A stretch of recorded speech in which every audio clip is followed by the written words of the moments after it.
Et Raphaël est étudiante, moi j'ai 33 ans, et toi tu as 21 ans, c'est ça. Donc voilà, nous on est des militants du LPA révolutionnaire. Voilà, on n'est pas des professionnels de la politique, mais des militants plutôt de toutes les mobilisations. Ce qu'on constate, comme je dis, c'est que cette campagne, à nouveau, elle va se faire dans un temps qui est très court, c'est-à-dire que la campagne officielle commence le 30 décembre pour finir le 11 janvier, donc voilà, ça va être une campagne au pas de course, et en même temps, nous, ce qu'on va raconter, c'est la même chose qu'on dit d'habitude, c'est-à-dire qu'on milite en direction du monde du travail, moi bien sûr avec mes collègues dans le travail social, mais aussi en direction de toute une série d'entreprises.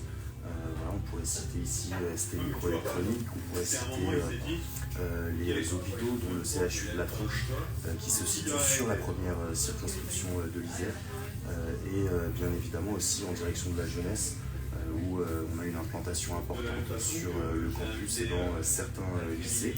Donc voilà, pour nous, la période politique dans laquelle se situe cette campagne, elle est marquée par une crise institutionnelle importante.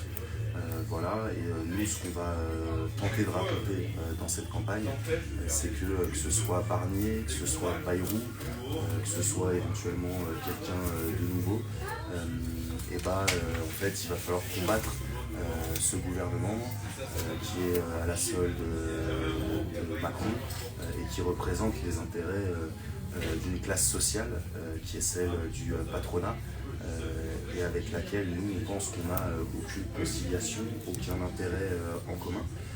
Donc ça c'est la première chose qu'on va dire. La deuxième chose qu'on va dire, c'est que la situation elle est marquée par des attaques sans précédent sur l'emploi, avec le plan de licenciement qui se multiplie. On soutient la lutte des travailleurs de Vancorex, la lutte des travailleurs d'Arkema, de Teamtex, de Valeo, et on pourrait égrener comme ça pendant longtemps. On sait que cette question des licenciements elle est plutôt devant nous, c'est-à-dire que ce qui est annoncé, même au niveau des restrictions budgétaires de l'État, c'est des milliers, des centaines de milliers d'emplois qui vont être supprimés dans la fonction publique, dans des associations comme là où je travaille, où en fait il y a un véritable danger qui existe sur les suppressions de postes. Donc ça va être un axe important de notre campagne. Et le dernier axe, c'est la question de la solidarité internationale, notamment avec le peuple libanais, avec le peuple syrien, et en fait avec tous les peuples qui subissent la guerre, parce que pour nous la guerre, elle est la conséquence du fonctionnement du système capitaliste, que nous on caractérise comme impérialiste. Donc ça c'est des choses qu'on va mettre en avant dans notre campagne. On a quelques revendications également. C'est 400 € net d'augmentation de salaire pour toutes et tous. C'est aucun salaire ni pension ou allocation inférieur à 2000 € net par mois, et l'indexation des salaires sur les prix. C'est bien évidemment l'interdiction des licenciements, la fin des subventions au patronat et le partage du travail entre toutes et tous, et ça sans perte de salaire. Et enfin, c'est se battre pour des services publics de qualité, avec de vrais moyens, notamment dans le social, dans l'éducation, dans la santé, dans les transports, et la retraite à 60 ans au plus tard, avec 37 annuités, et bien évidemment à taux plein. Donc voilà, ça c'est les axes de notre campagne, et avec l'idée que pour que ces mots d'ordre, ces revendications elles puissent aboutir, ça ne pourra pas se faire sans mobilisation de la majorité de la population, c'est-à-dire les salariés, les travailleurs, les travailleuses, la jeunesse. Et nous, c'est un peu ça notre credo, c'est-à-dire qu'on considère qu'on s'invite dans ces élections. Voilà, moi, tous les jours je suis au travail, Raphaël tous les jours elle étudie, et en fait on vient porter ce combat sur le ring des élections, parce qu'on pense que les travailleurs, les travailleuses et les jeunes ne peuvent compter que sur des gens issus de leur camp social pour porter ces nombreux combats. Donc voilà, je ne sais pas si vous avez des questions. Comme vous l'avez compris, on ne fait pas partie du NFP. Pour des raisons simples, c'est qu'on n'a pas la même stratégie. Et que ce qu'on a constaté, c'est que ce nouveau Front populaire, il a surtout remis en selle le Parti socialiste qui était responsable d'attaques importantes contre le monde du travail. On pense à la loi travail d'Il El Khomri, on pense en termes de débat raciste sur la question de la déchéance de nationalité qui avait été mis en avant par François Hollande lui-même, député aujourd'hui NFP. Et quand on voit la cacophonie dans laquelle ces organisations sont, je vais discuter avec Macron, je ne vais pas discuter avec Macron, je me fais virer de mon organisation, je suis obligé de démissionner parce qu'en fait j'ai quelques casseroles et je suis un agresseur. Donc nous on est très contents de ne pas être dans ce cartel d'organisation. Et quand je disais qu'on ne partage pas la même stratégie, c'est que pour nous le changement il ne viendra pas des institutions, il ne viendra pas par en haut, il viendra par la mobilisation de la majorité de la population. Des fois on dit qu'on est utopiste, mais quand on va sur les piquets de grève, à Vancorex, à Arkema, là on n'est pas ni isolé ni utopiste. On sent qu'il y a une force importante, dont la vanne d'éthylène qui bloque une partie de l'industrie chimique en France, elle est bloquée parce que les travailleurs ont décidé de la bloquer. Quand il y a des mobilisations, quand il n'y a pas de transport, on sent la force de notre camp social. Quand les étudiants ils déferlent à des centaines, des milliers dans les rues, on sent la force des mobilisations. Donc nous, on ne pense pas qu'on soit isolé, mais plutôt bien ancré dans la réalité sociale de notre camp social. Je ne sais pas si toi tu veux rajouter un peu de... Oui, également le NPA révolutionnaire, on est du coup une organisation avec beaucoup de jeunes que je représente d'une certaine manière un peu ici.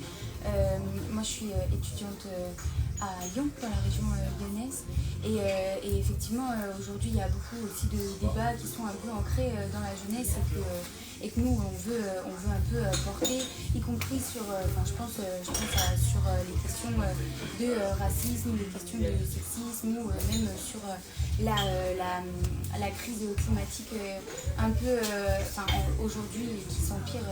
Nous on a des choses à dire effectivement, et les réponses en fait qu'on va apporter à tous ces jeunes qui se posent effectivement des questions sur toutes ces choses, ça va être en fait, comme on l'a dit, les mobilisations, la lutte collective, toutes et tous ensemble pour en fait dire que c'est les oppressions que subissent les personnes, que ce soit les personnes racisées pour le racisme, que ce soit les femmes pour le sexisme, et en fait elles sont ancrées, elles sont maintenues par la société capitaliste.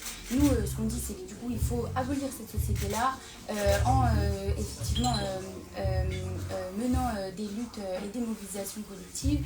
Et sur la question de l'écologie, c'est en fait les grandes entreprises, le grand patronat qui en fait pollue toute la planète. Et nous on veut justement dire qu'il faut qu'on reprenne le contrôle des entreprises pour éviter en fait qu'elles polluent toute la planète et qu'elles continuent à en fait compromettre tout simplement nos vies futures sur Terre. Vous êtes lyonnaise? Tout à fait. Et vous êtes grenoblois? C'était tout le temps quoi? Oui, en MEF espagnol, master MEF. D'accord. Oui, c'est les métiers de la préparation aux métiers d'enseignement. Le NPA révolutionnaire, c'est une scission du NPA classique, c'est ça? Aujourd'hui, il y a deux NPA. Il y a le NPA révolutionnaire, c'est le nom de notre journal, et le NPA l'anticapitaliste, qui est le nom du journal de l'autre NPA. Donc nous, on s'est séparés en décembre 2022 sur la question du rapport pendant les élections aux organisations réformistes.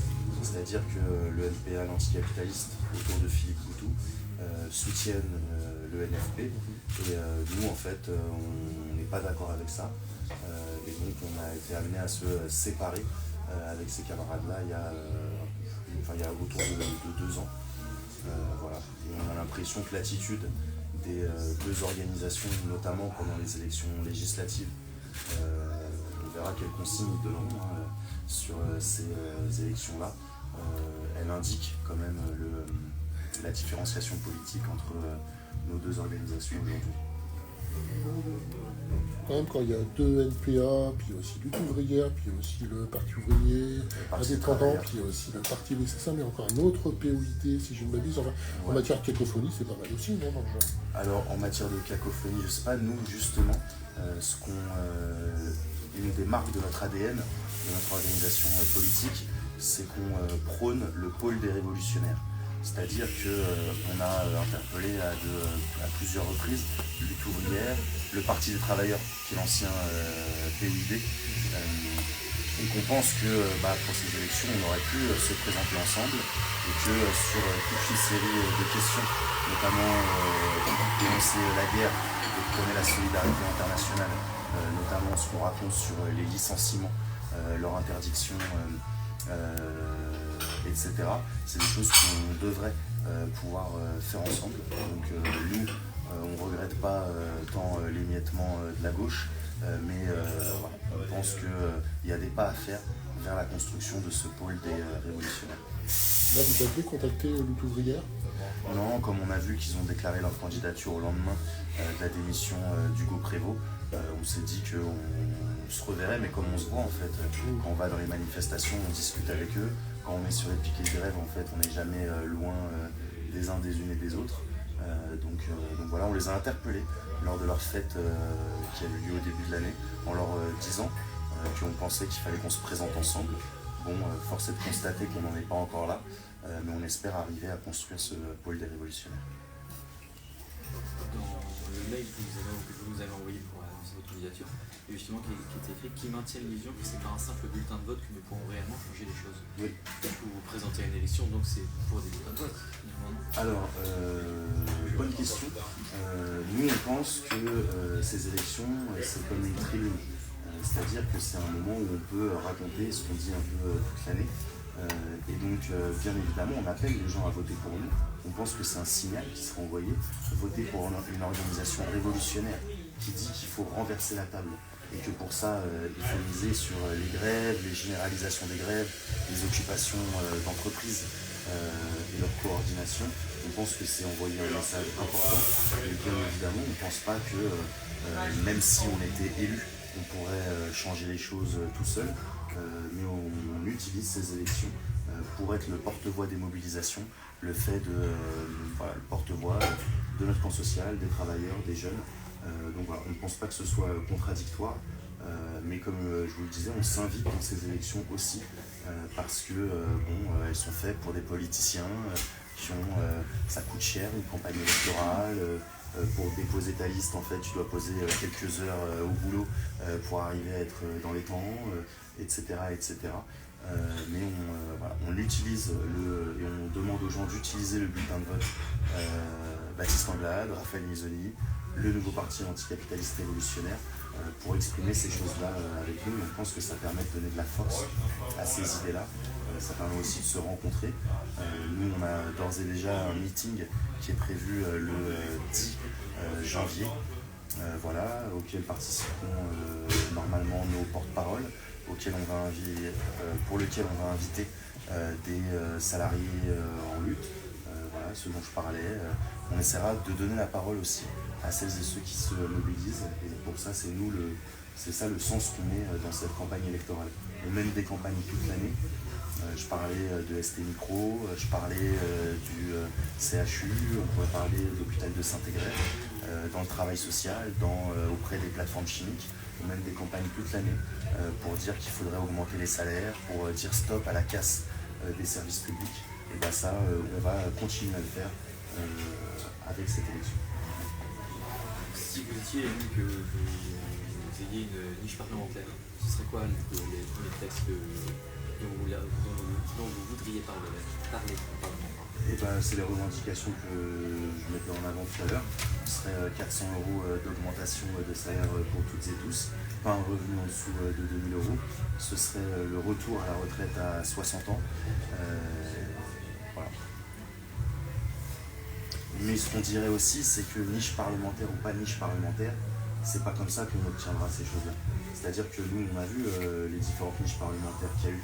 Bon, le gouvernement Macron qui joue à l'obstruction, tout ce petit jeu institutionnel, nous on pense qu'il faudrait également le renverser, ce qui à un moment permet de toucher du doigt l'obtention de ces revendications, c'est quand on est des dizaines de milliers, des millions en grève dans la rue, et c'est ça qu'on veut exprimer. Si on était élu, on ne dirait pas « attendez, on va poser une niche parlementaire », et regardez de quel bois on se chauffe. Ce qu'on dirait, c'est le moment d'exprimer ce pourquoi on a été élu avec l'ensemble des salariés et des jeunes qui se reconnaissent dans ce qu'on raconte. Je vous en prie. C'est la première fois que vous faites une campagne? Non. Non. Moi, alors on était... Raphaël, elle est porte. Oui, je suis porte-parole de jeunes du NPA révolutionnaire et on était tous les deux sur la liste pour les élections européennes de juin dernier. Et puis après, on a été aussi respectivement candidats dans des circonscriptions pendant les législatives, moi lyonnaise et toi.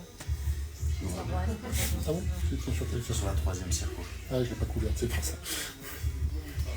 Et vous êtes porte-parole du NPA révolutionnaire national? Oui, des jeunes. Des jeunes, oui. Ouais. Moi, je te laisse poser une question. Ça fait quoi de faire des élections comme ça, très rapprochées Oh, je t'en prie. Non, je t'en prie, vas-y. Bah, on se rend compte que c'est un peu la crise dans ce pays, quoi. Que Macron il a du mal à faire passer sa politique, qu'il y a une pression très importante qui est celle du patronat pour avancer vite et fort. Et on se rend compte qu'il y a un temps politique qui s'accélère. Que là, bon, nous ce qu'on constate quand même, c'est que l'élu de la France Insoumise, il n'a pas eu d'autre choix que de démissionner. Parce qu'il a été accusé de violences sexistes et sexuelles et que c'est très très grave. Mais on s'est rendu compte, bon, on a enchaîné les européennes, pas le temps de se reposer, les législatives. Là, on réenchaîne sur une campagne. Bon, on se rend compte que le temps politique il s'accélère et en même temps, on est prêt à ça. C'est-à-dire que quand le temps politique s'accélère, des nouvelles choses deviennent possibles. Et nous, on mise sur ça. On mise sur les explosions sociales, le fait qu'on est persuadé que les gens en ont ras-le-bol. Et nous aussi, on en a ras-le-bol.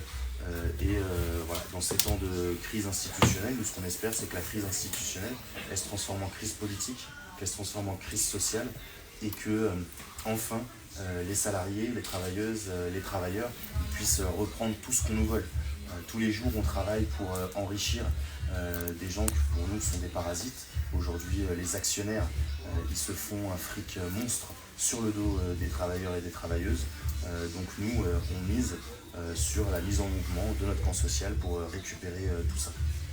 Il y en a marre de la précarité, il y en a marre de la misère, il y en a marre du racisme, il y en a marre du sexisme. Et on ne pense pas qu'il y aura un sauveur providentiel. Voilà. On n'attend pas 2027 en se disant « Ah, il faudra bien voter ». On essaie de prendre nos affaires en main dès maintenant.